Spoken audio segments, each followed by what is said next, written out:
Bismillahirrahmanirrahim.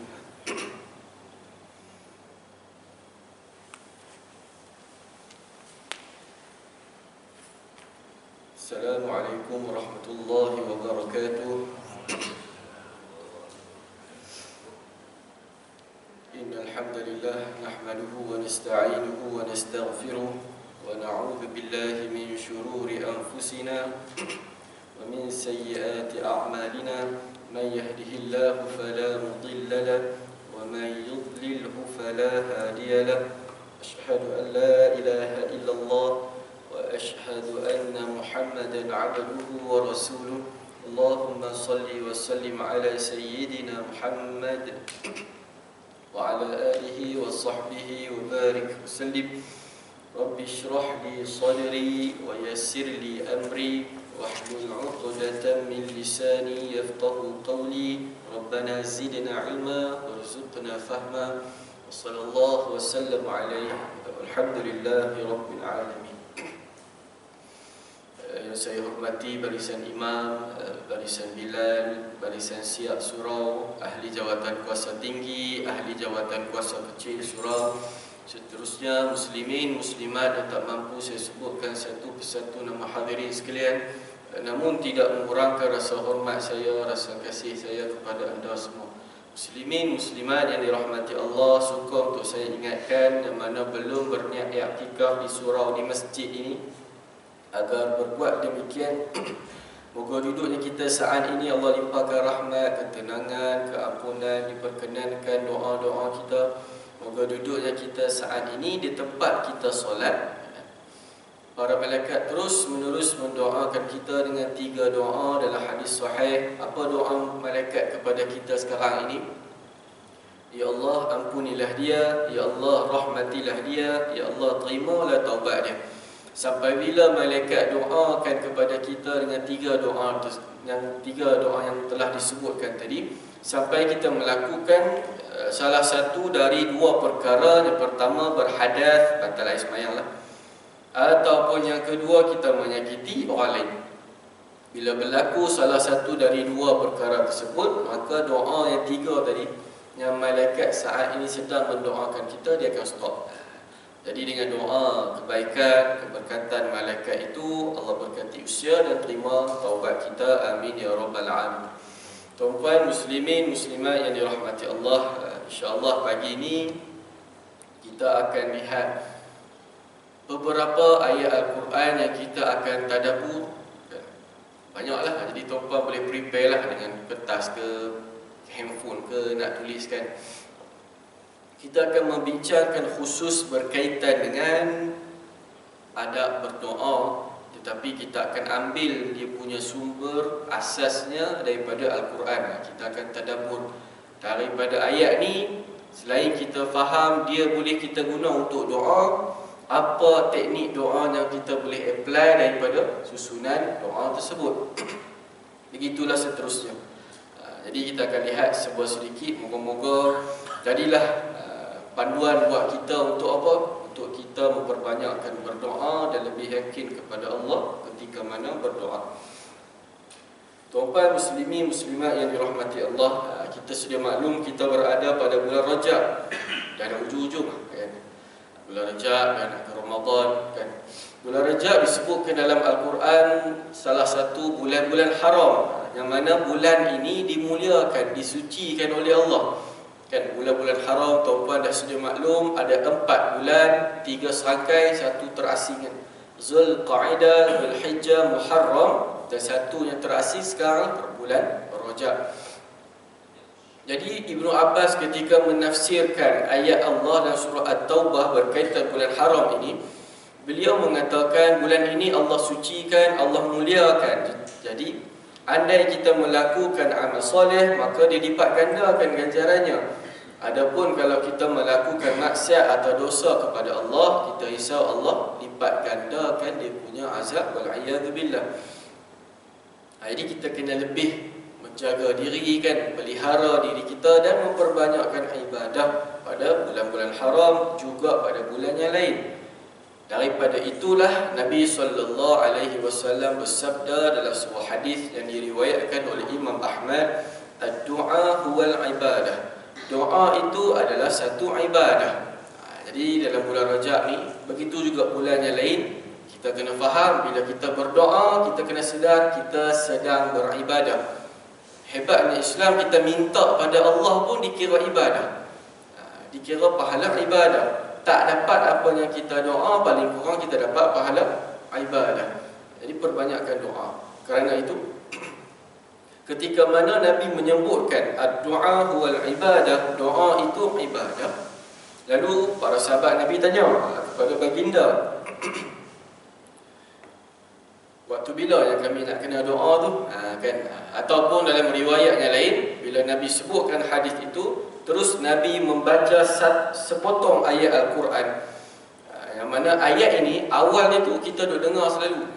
Kita akan dengar selalu ayat ni. Imam kita pun tadi baca sebelum nak mulakan baca doa. Yang mana Allah berfirman di dalam surah Mu'min ayat yang ke-60. Kita akan ikut flow susunan supaya kita lebih nampaklah kita punya pengisian pagi ni. Allah berfirman dalam surah Mu'min ayat 60. Tuan-tuan kena ingat, surah Mu'min ni kalau kita cari sekarang dalam Quran tak jumpa. Sebab dalam Quran ditulis surah Ghafir. Dia nama lain dia. Ghafir, nama lainnya Mu'min kan. Kalau As-Sajdah juga dipanggil Alif Lam Tanzil. Dalam beberapa surah dalam Quran ada dia punya nickname dia. Nama gelaran dia, samaran dia. Jadi surah Ghafir atau surah Mu'min ayat 60, Allah berfirman, a'udzu billahi minasyaitonir rajim, wa qala rabbukum ud'uni astajib lakum innal ladzina yastakbiruna 'an ibadati sayadkhuluna jahannama dakhirin. Sadaqallahul azim. Maksud dia, dan Allah berfirman kepada kita, ud'uni astajib lakum, berdoalah kepada aku, nescaya aku akan perkenankan. Jadi kita dah dapat satu poin. Innal ladzina yastakbiruna 'an ibadati, sesungguhnya orang-orang yang sombong, takabbur daripada beribadat kepada aku, daripada berdoa kepada aku, daripada meminta mentauhidkan aku, maka mereka ini akan dimasukkan ke neraka Jahannam dalam keadaan hina. Bila kita dah masuk neraka tu pun kita dah rasa hina kan, tapi Allah bawa masuk kita dalam keadaan hina pula tu, bertambah-tambah kehinaan. Bagi siapa? Orang yang sombong, takabur, dia tak mau langsung berdoa pada Allah, dia tak mau langsung minta apa-apa kepada Allah. Dia kata aku boleh buat sendiri, semua ini adalah hasil usaha aku kan. Macam kisah apa? Kalau kita tengiang-ngiang kisah Qarun kan? Dia sebut apa dalam Al-Quran kan, di mana Allah rekodkan dia punya perkataan itu. Dia kata sesungguhnya apa yang aku dapat kekayaan sekarang ni hasil usaha aku, tak ada siapa tolong. Jadi dia bangga, disebabkan bangga sombong itulah Allah masukkan dia ke neraka Jahannam. Jadi daripada ayat tu kita boleh faham yang pertamanya, doa ni Nabi kata ibadah, maka Allah kata siapa yang berdoa pasti aku perkenankan. Ini adalah ayat sebagai jaminan Allah akan bagi apa yang kita doa. Cuma kita kena tengoklah bagaimana adab kita berdoa, bagaimana isi kita punya teks doa tu. Lalu daripada ayat 60 surah Ghafir ni, sahabat tanya lagi, ya Rasulullah, Allah kata kalau kami berdoa Allah akan perkenankan terus. Waktu bila yang kami nak kena doa? Ada disebut dalam riwayat yang lain, bila kami nak doa ni sebenarnya Allah ni dekat ke tidak dengan kami, sehingga bila kami nak doa kena slow-slow ke suara atau kuat-kuat. Maka turunlah pula ayat 186 surah Al-Baqarah. Maksud dia punya kaitan itu daripada hadis tadi, turun kepada Allah jamin siapa doa aku akan perkenankan. Sahabat Nabi tanya waktu bila nak doa tu yang kata Allah perkenankan tu. Lalu Allah sebut dalam Al-Quran surah Al-Baqarah ayat 186, a'udzu billahi minasyaitonir rajim, wa idza sa'alaka 'ibadi 'anni fa inni qarib ujibu da'watad da'i idza da'an falyastajibu li لعلهم يرشدون. Surah Al-Azim. Surah Al-Baqarah ayatnya ke-186. Tadi sahabat tanya nak suara kuat ke perlahan? Kami nak doa waktu bila? Maka dalam ayat ini Allah berfirman, wa idza sa'alaka ibadi anni, dan apabila bertanya kepada kamu wahai Muhammad, hamba-hambaku bertanya kepada kamu tentang aku, iaitu waktu bila yang kena berdoa kepada aku baru aku perkenankan.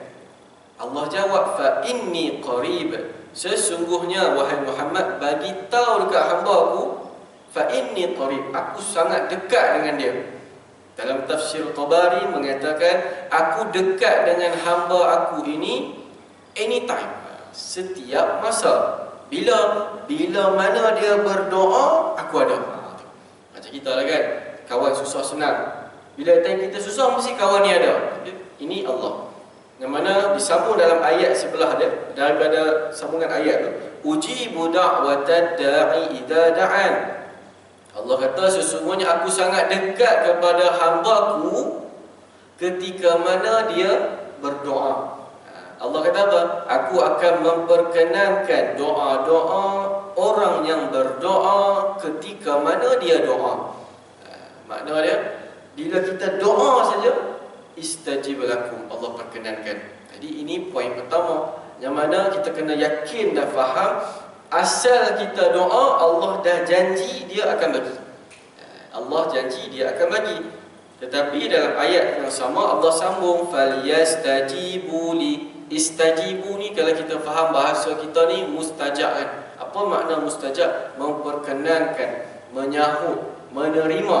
Jadi Allah kata, aku dah bagi jaminan dekat kamu ni, aku akan perkenankan doa kamu ni. 2 kali aku ulang. Surah Ghafir satu, surah Al-Baqarah satu. Lalu Allah kata, falyu'minu biha. Jadi kamu ni perkenankanlah juga untuk ikut agamaku dengan baik. Berimanlah kepada aku, sesungguhnya kamu orang-orang yang akan diberi petunjuk kebenaran. Jadi tuan-tuan muslimin muslimat yang dirahmati Allah, itu 2 ayat sebagai panduan asas kita, yang mana Allah dah bagi jaminan 2 kali berkaitan dengan Allah akan mustajabkan doa bagi siapa? Orang yang ketika mana dia doa. Jadi dalam hadis menyebutkan Allah ni dia akan bagi apa yang kita doa ini melalui 3 cara.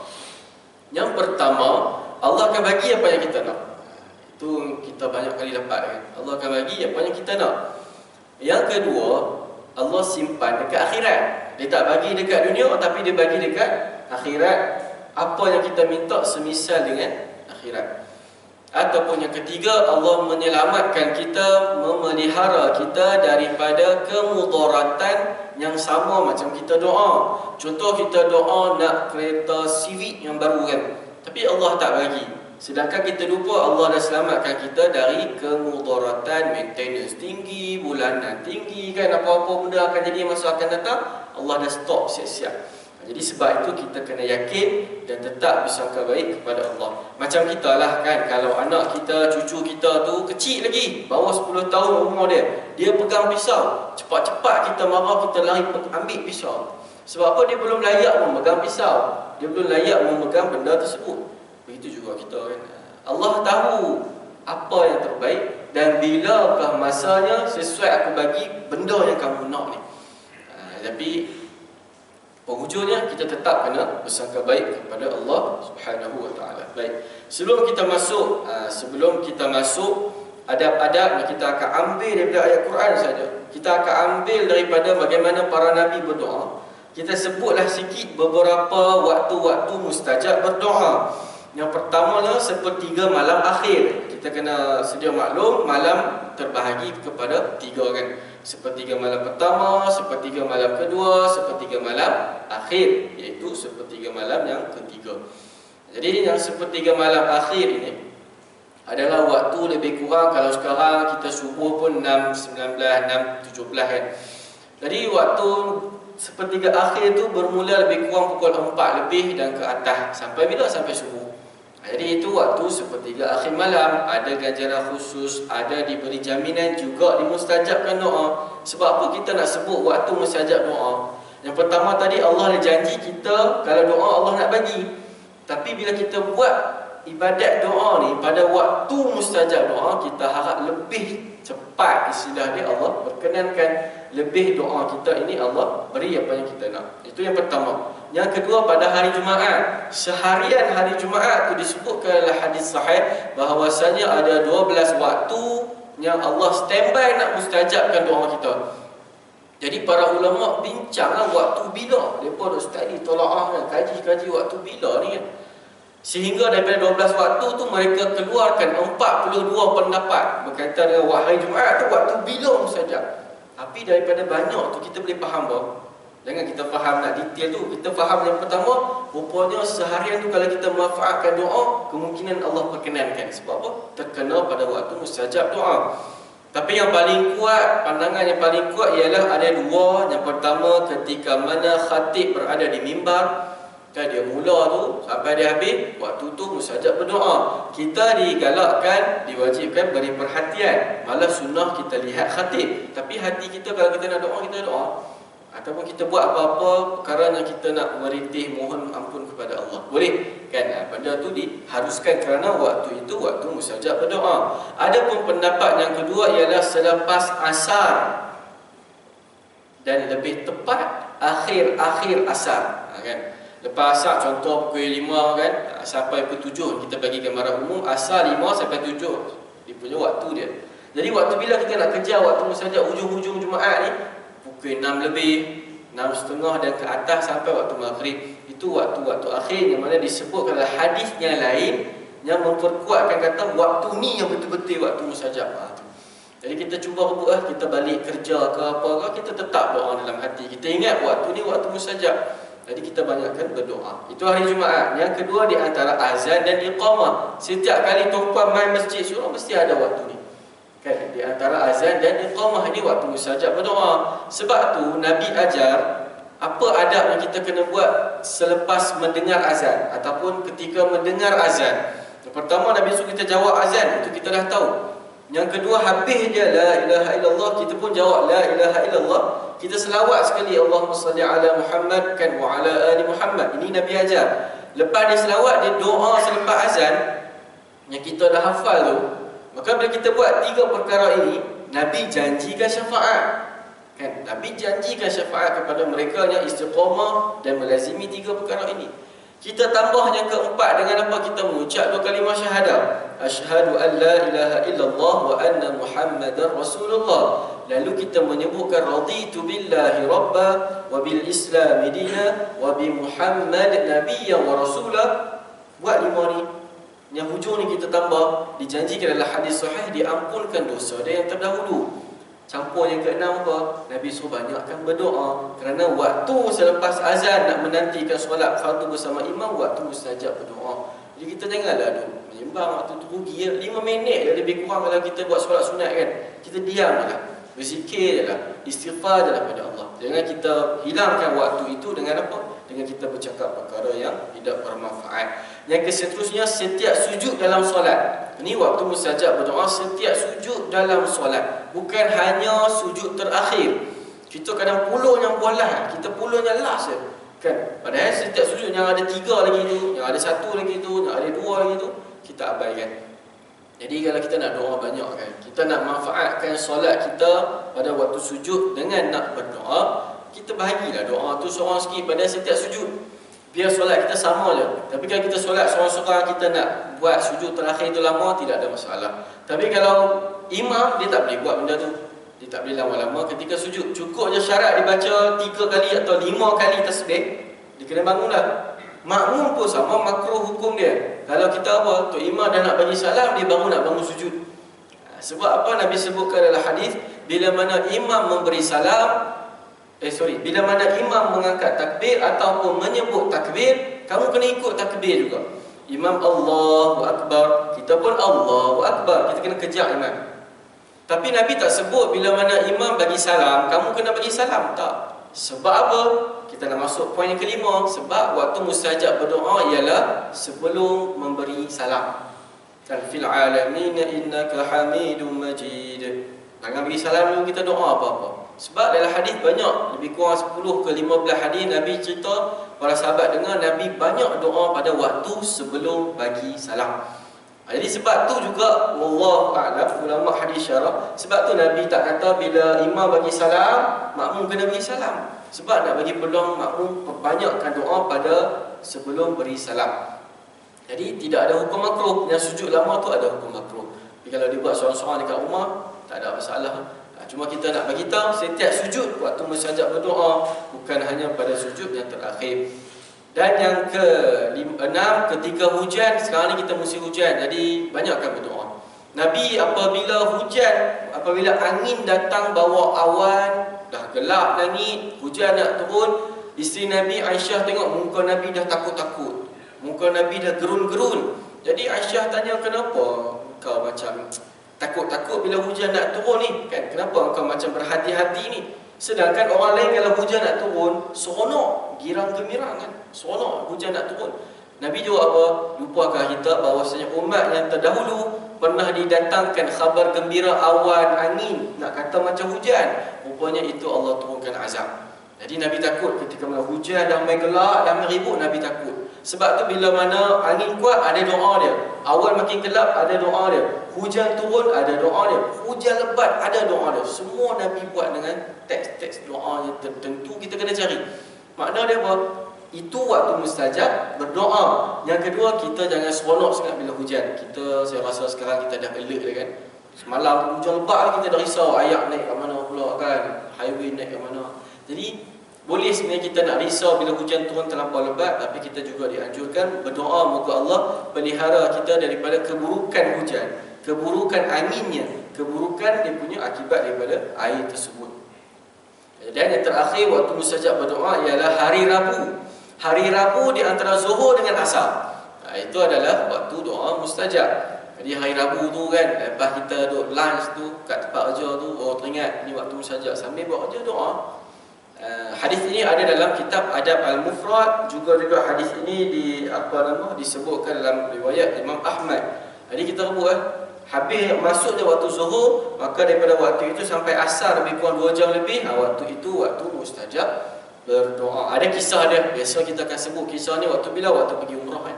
Kita pergi ziarah masjid Ijabah ke masjid ni, kita akan ceritalah dia punya hadis ini. Baik, itu secara ringkas tuan-tuan, waktu-waktu mustajab berdoa banyak lagi. Cuma kita bawakan hanya beberapa sahaja sebab kita nak fokus tadabbur bagaimana adab ketika mana kita nak berdoa kepada Allah Subhanahu wa taala. Baik, yang pertama, panduan berdoa kita akan ambil daripada surah Al-Fatihah. Kita akan ambil daripada surah Al-Fatihah. Kita semua dah hafal surah Al-Fatihah, ada 7 ayat bermula bismillah sampai waladhdallin. Kan? Kita pun tahu, ramai kita tahu makna dia. Bismillah dengan nama Allah, alhamdulillah, puji Allah, puji. Lepas tu ihdinas siratal mustaqim, kita doa pada Allah. Akhirnya waladhdallin, kita doa juga kepada Allah. Jadi daripada surah Al-Fatihah tu, selain kita faham makna, selain kita amalkan, Allah dah susun siap bagaimana cara berdoa. Yang pertama, puji aku dulu. Ini adab doa yang pertama, puji Allah. Kan, kita tak ikut surah Al-Fatihah, tak apa kan. Bismillah, alhamdulillah, ar-Rahmanir-Rahim, maliki yaumiddin, iyyaka na'budu, tak payah. Kita nak faham kefahaman konteks surah itu, kita kena faham yang pertama, Islam malah dalam hadis menyebutkan kita dianjurkan, digalakkan, sunnah kita puji Allah dulu dan selawat kepada Nabi sekali, baru kita mulakan doa. Seperti mana Allah Bismillahirrahmanirrahim dipuji, Alhamdulillah puji, Ar-Rahmanir-Rahim puji, Maliki yaumiddin puji.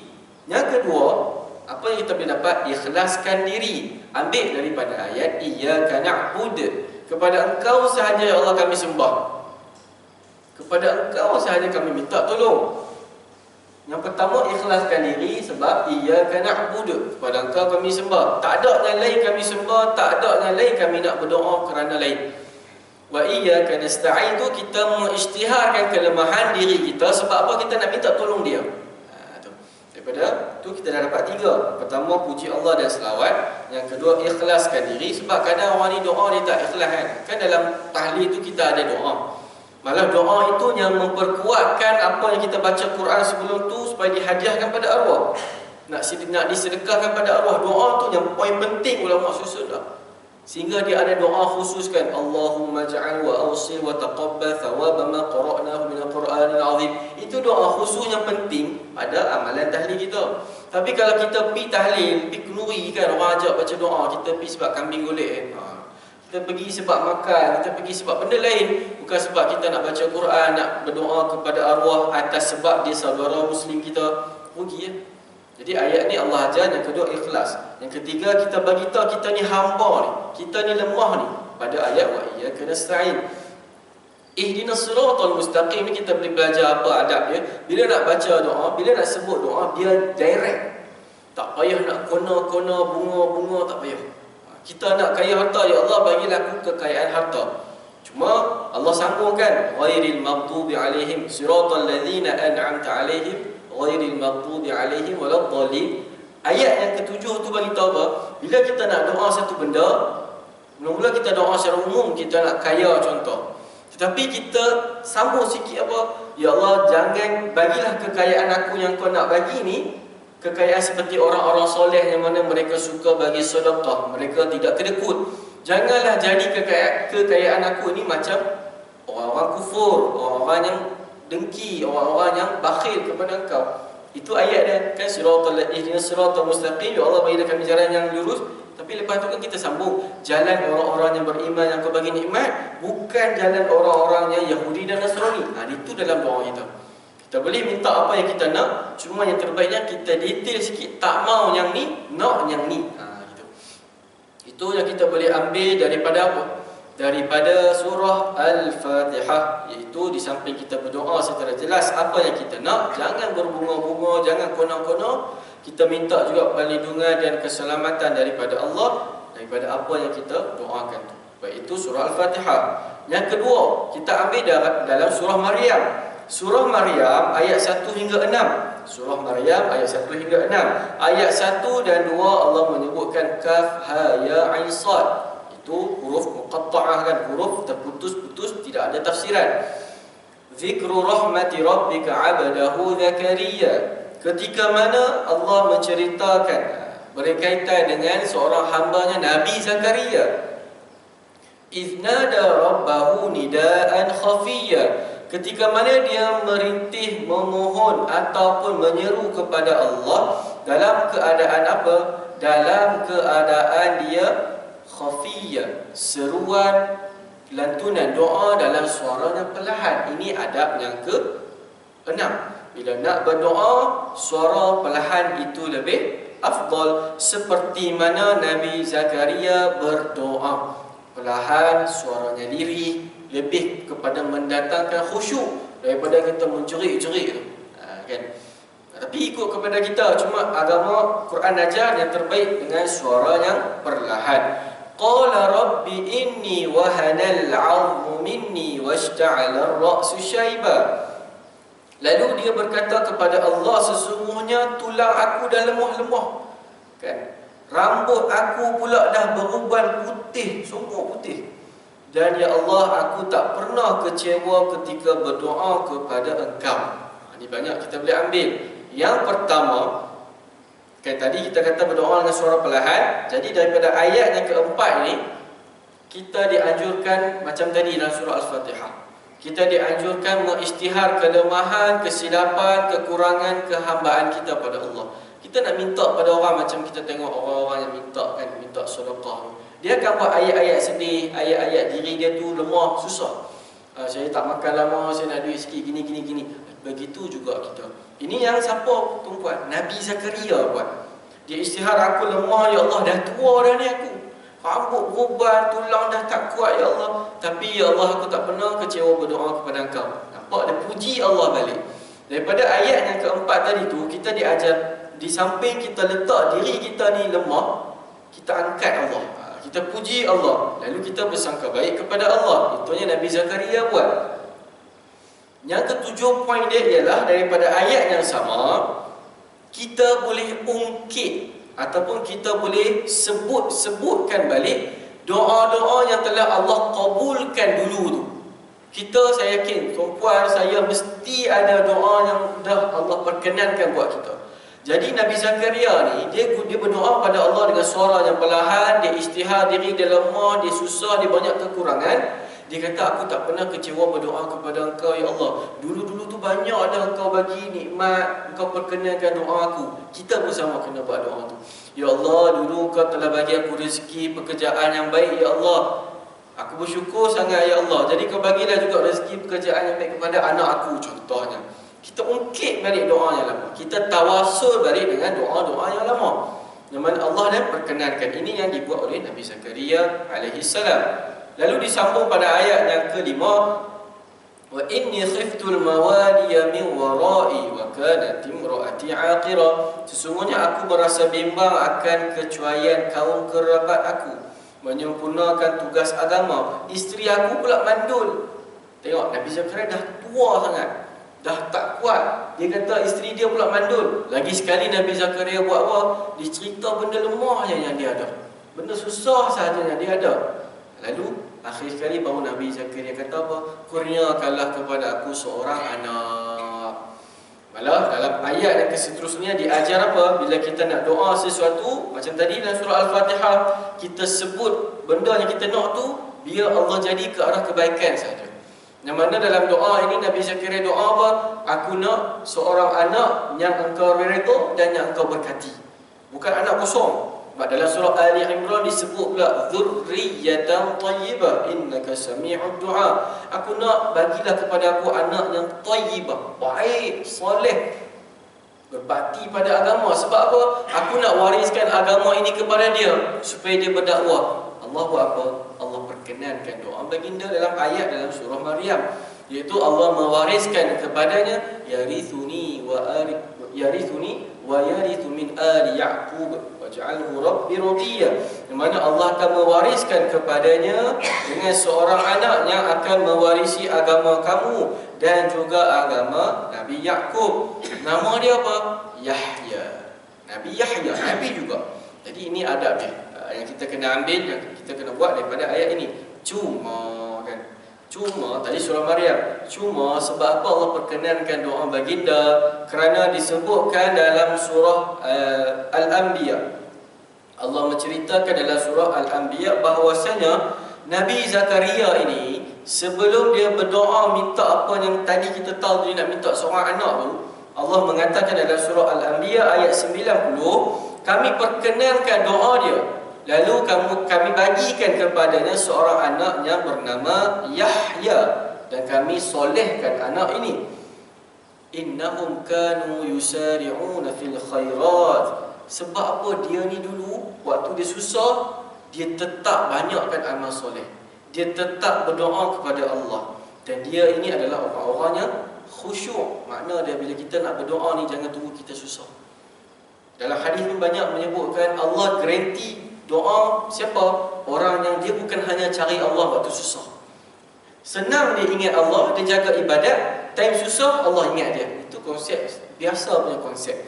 Makna dia, kita waktu sekarang tuan-tuan tengah boleh main masjid ni, boleh sihat lagi, boleh berjalan buat ibadat kan, boleh buat benda-benda lain ni. Banyakkan doa, jaga ibadat kita supaya bila satu ketika Allah uji, kadang-kadang kita tak perlu berdoa, Allah bagi terus bantuan. Sebab apa? Kita orang yang yusari'u, kanu, dulunya, kanu, ayat tu kanu, dulunya yusari'una fil khairat. Dah lah kata dulu, diletakkan pula dengan fi'il mudhari', dengan fi'il yang continuous. Maksudnya dia ni memang konsisten. Nabi Zakaria buat amal soleh, sebab tu kami bagi kat dia doa, kami perkenankan doa dia. Itu adab yang seterusnya. Jangan tunggu susah baru nak doa. Senang atau susah, tetap kita berdoa kepada Allah Subhanahu wa taala. Baik. Ayat seterusnya kita ambil dalam surah Al-Baqarah ayat 201. Doa ni kita semua hafal. Surah Al-Baqarah ayat 201. Rabbana atina fid dunya hasanah wa fil akhirati hasanah wa qina azabannar. Apa yang kita boleh ambil daripada ayat 201 surah Al-Baqarah ni? Adab yang pertama, diharuskan, dibolehkan doa minta perkara dunia. Kita jangan terlampau takut nak minta benda-benda dunia dekat Allah. Sebab kan ada doa tu, Rabbana atina fid dunya, ya Allah bagilah dekat kami benda dunia ni yang sonok-sonok saja, yang bahagia-bahagia saja. Jadi doa ini digalakkan kepada kita untuk boleh minta perkara dunia. Malah doa Rabbana atina sampai habis ni doa favorite dan doa yang Nabi selalu baca. Para sahabat Nabi pun mereka takkan tutup doa mereka dengan doa lain, dia akan tutup dengan Rabbana atina. Sehingga ada ulama dulunya bila dipanggil datang untuk berdoa, dia tak doa benda lain, dia hanya doa Rabbana atina. Sebab dalam doa ni dah terangkum semua benda. Dunia nak bahagia, apa benda bahagia dekat dunia kita akan dapat, apa benda bahagia dekat akhirat kita akan dapat. Itu dia punya kefahaman daripada doa ini. Jadi kita boleh minta nikmat dunia, tapi Allah ajar jangan lupa minta nikmat akhirat juga. Sebab tu Rabbana atina fid dunya hasanah wa fil akhirah pula. Wah tu disambung lagi. Dan kami nak juga minta akhirat, ya Allah. Makna dia adalah kita punya doa tu, kita minta dunia, tapi kita minta juga dalam doa kita tu Allah kaitkan, selitkan, moga dapat manfaat akhirat. Kita nak anaknya ramai, moga dapat banggakan Nabi untuk akhirat. Supaya kita dapat pahala jariah lebih banyak untuk akhirat. Supaya kita boleh didik anak kita menjadi orang yang baik untuk akhirat. Kita kaitkan dengan akhirat. Wa qina azabannar. Makna dia minta Allah pelihara kita daripada azab api neraka, daripada nikmat yang aku minta awal tu dunia tu. Kau janganlah jadikan ia asbab aku terkena azab neraka. Makna dia kita minta satu benda dunia, kaitkan dengan akhirat. Dan yang kedua, minta Allah selamatkan kita daripada keburukan perkara dunia yang kita minta. Macam tadi dalam surah Al-Fatihah. Itu dalam surah Al-Baqarah ayat 201. Manakala begitu juga doa Nabi Adam, yang mana Allah sebutkan dalam surah Al-A'raf. Surah Al-A'raf ayat 23, doa Nabi Adam, Rabbana zalamna anfusana wa illam taghfir lana wa tarhamna lanakunanna minal khasirin. Yang pertama itu doa Nabi Adam. Yang kedua, Rabbana zalamna anfusana. Nabi Adam pun mengisytiharkan kesilapan dia, kesalahan dia, kelemahan dia. Ya Allah, aku dengan Hawa ni dah buat dosa, ya Allah. Kami dah menzalimi diri kami, ya Allah. Wa illam tarhamna. Dan adapun kalau engkau, ya Allah, tidak merahmati kami. Apa makna ayat tu? Maknanya kita pujuk Allah. Kita cerita lemah kita pujuk Allah. Kita rayu pada Allah kan. Dan di samping itu kita mentakzimkan Allah, mengagungkan Allah. Ya Allah, aku banyak buat dosa, ya Allah, kan doa kita. Kalau engkau tak ampunkan aku, ya Allah, rugilah aku dunia akhirat, jiwa aku tak tenang, ya Allah, tolonglah ya Allah. Itu konteks doa Nabi Adam. Dia letak kelemahan diri dia, lalu dia pujuk Allah. Kan? Dia merayu, ya Allah, kalau kau tak bagi ni, ya Allah, habis aku, habis. Macam mana kita pujuk orang nak dapat kerja contohnya lah. Kita pujuk orang, macam tu juga kita kena pujuk Allah dalam berdoa. Yang seterusnya ayat 87, sikit lagi kita akan habiskan beberapa panduan para Nabi dalam berdoa. Ayat 87 surah Al-Anbiya, doa Nabi Ayub pula. Spesialnya doa Nabi Ayub ni dalam surah Al-Anbiya ayat 87. Nak kata level iman dia ni lain macam. Dia Allah bagi kesihatan yang elok lama, kaya raya, anak semua berjaya kan. Memang dia perfect lah, manusia yang perfect. Tiba-tiba Allah uji dia sakit, harta kekayaan makin hilang, anak-anak makin nak menjauhkan diri, orang sekeliling dah tak mau kawan dia, isteri dia pun buah-buah hujung dah tak mau duduk dengan dia. Sehingga isteri dia kata, engkau Nabi kan, kau mintalah pada Allah supaya engkau sihat, engkau sembuh. Ni kira jenis sakit yang tak tahu sakit apa kan. Gitu. Lalu apa Nabi Ayub jawab? Aku malu, Allah bagi aku sihat lama, baru je setahun dua aku sakit, aku dah minta dekat Allah, aku malu. Tapi disebabkan desakan isterinya kan, dan asbab Allah jadikan panduan untuk kita, dia pun berdoa. Lalu Nabi Ayub bercakap apa? Allah merekodkan dalam Al-Quran dalam surah Al-Anbiya ayat 87, wa ayyuba idznada rabbah. Dan Nabi Ayub ketika mana dia menyeru, meminta, berdoa kepada Tuhannya, anni massani yaddur, sesungguhnya aku ditimpa kemudaratan, aku sakit ya Allah. Wa anta arhamur rahimin, engkau lah maha penyayang lagi maha pengasih. Ada tak dia minta sembuh? Dia tak minta sembuh. Sebab dia malu dengan Allah, dia tak minta sembuh. Dia hanya cerita, aku lemah ya Allah, aku ni sakit ya Allah. Lepas tu dia buat apa? Dia hanya mengadu. Engkau lah maha baik ya Allah kan, engkau lah yang maha penyembuh lagi maha penyayang ya Allah. tapi dia tak minta penyembuh. Boleh tak kita nak amal doa macam ni? Tidak ada masalah. Maksudnya kita, contoh ini memang level iman yang tinggi. Dia malu betul kepada Allah kan. Macam kita lah, kalau hari-hari kita minta dekat orang, pada satu ketika tu kita nak kena minta, kita kadang tak mampu nak ungkap minta kan. Kita hanya puji dan puji-puji dia. Kita hanya cerita kelemahan kita.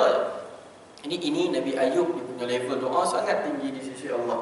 Dia hanya puji, dia hanya cerita kesusahan, dan dia tak buat minta apa yang dia nak. Dia mengadu. Dan daripada ayat ini juga kita boleh buat apa? Dalam doa, baik kita selitkan Ya Arhamar Rahimin. Dalam kita nak berdoa, ada doa kita tu baik, malah dianjurkan kita selit Ya Arhamar Rahimin. Sebab apa? Daripada asbab Nabi Ayub puji Allah dengan Arhamar Rahimin, Allah perkenankan doa dia, Allah sembuhkan dia daripada penyakit. Dan yang terakhir, pedoman, panduan daripada doa Nabi Ibrahim AS. Penting sebenarnya. Kadang kita terlupa. Ada yang kata kita ingat ataupun kita buat. Ingatlah ini panduan Nabi Ibrahim ketika berdoa. Disebutkan dalam surah Al-Baqarah ayat 128, juga dalam surah Ibrahim ayat 40 hingga 41. Nabi Ibrahim ni dan Nabi Ismail, bila mana mereka nak berdoa, mereka akan doa untuk diri mereka, untuk mak ayah, dan untuk muslimin muslimat. Itu yang pertama. Ada dalam surah Al-Baqarah dengan surah Ibrahim. Yang kedua, bila mana mereka nak berdoa, mereka tak pernah doa untuk diri sendiri sahaja, melainkan mereka kaitkan dengan keturunan sekali, ahli keluarga sekali. Doa ni mungkin kita pernah dengar kan, Rabbi ja'alni muqimas salah kan, wa min dhurriyyati rabbana wa taqabbal du'a. Doa ini dalam surah Ibrahim ayat yang ke-40. Rabbi ja'alni muqimas salah. Sesungguhnya ya Allah, aku mohon pada Engkau, jadikanlah aku hamba-hambamu yang mendirikan solat, dan jadikanlah juga anak keturunan aku hamba-hambamu yang mendirikan solat. Jadi apa yang kita boleh buat? Doa apa yang kita nak kebaikan, selit sekali keluarga, selit sekali muslimin muslimat. Kerana apa disebutkan dalam hadis sahih yang lain, sesiapa yang minta ampun kepada Allah untuk orang muslimin muslimat, maksudnya untuk semua orang muslim dekat dunia ni kita minta ampun. Ya Allah, contoh, Allahumma ghafirli dhunubi, kan macam kita baca doa mak ayah, wali walidayya warhamhuma kama rabbayani sighara, wali jami'il muslimin wal muslimat. Maka disebutkan dalam hadis, dia akan mendapat kebaikan, dia akan mendapat pahala seramai mana muslimin muslimat dekat bumi ni. Besar pahala. Kalau contoh orang Islam dekat bumi ni 1 bilion kan, kita hanya doa Allahumma ghafir lil muslimin wal muslimat, ya Allah ampunilah dosa aku dan dosa orang muslimin muslimat, masuk akaun pahala kita insya-Allah seramai mana orang muslimin muslimat dekat dunia. Jadi itu sedikit panduan bagaimana doa Nabi Ibrahim AS. Dan adab yang terakhir, selitkan juga la ilaha illa anta subhanaka inni kuntu minadh zalimin. Itu kena juga selit. Dia ada beberapa lafaz zikir yang kita kena selit dalam doa kita, sebab para Nabi buat benda tu. Tadi Ya Arhamar Rahimin. Yang kedua, la ilaha illa anta subhanaka inni kuntu minadh zalimin. Sebab ini lafaz kita punya kelemahan diri juga, dan kita puji Allah. Dan lafaz yang ketiga kena bagi ada dalam doa kita, Ya Hayyu Ya Qayyum. Ini ada dalam Quran, ada dalam hadis, ada dalam panduan para Nabi ketika berdoa, diselitkan 3 zikir ini. Dan tutuplah kita punya doa dengan selawat dan puji kepada Allah. Terakhir, sangka baik pada Allah. Sangka baik pada Allah, yakin kepada Allah, kerana disebutkan dalam hadis, aku ini berdasarkan sangkaan hamba-Ku kepadaku. Kalau hamba-Ku sangka betul ke aku akan bagi ini, aku tak akan bagi. Kalau hamba aku tetap yakin, tengok macam Nabi Zakaria. Kalau ikut kajian sains tak ada dah. Dia dah tua, isteri dah mandul, kan? Tapi dia tetap berdoa dan yakin, percaya pada Allah. Allah bagi di akhirnya seorang anak yang bernama Yahya. Moga Allah beri taufik atau kekuatan untuk kita amal dan sampaikan. Itulah sedikit sebanyak kita ambil ayat Allah sebagai panduan untuk kita memahami adab berdoa, cara-cara berdoa mengikut bagaimana para Nabi berdoa. Moga dengan asbab kita ikut adab dan panduan itu, Allah perkenalkan doa kita. Moga Allah jadikan kita manusia yang dimustajabkan doanya. Amin ya rabbal alamin. Saya mohon maaf terlanjur terlebih bicara. Terima kasih atas perhatian. Kita tutup majlis ilmu dengan tasbih kafarah. Subhanakallahumma wa bihamdika asyhadu an la ilaha illa ant astaghfiruka wa atubu ilaik. Assalamualaikum warahmatullahi wabarakatuh.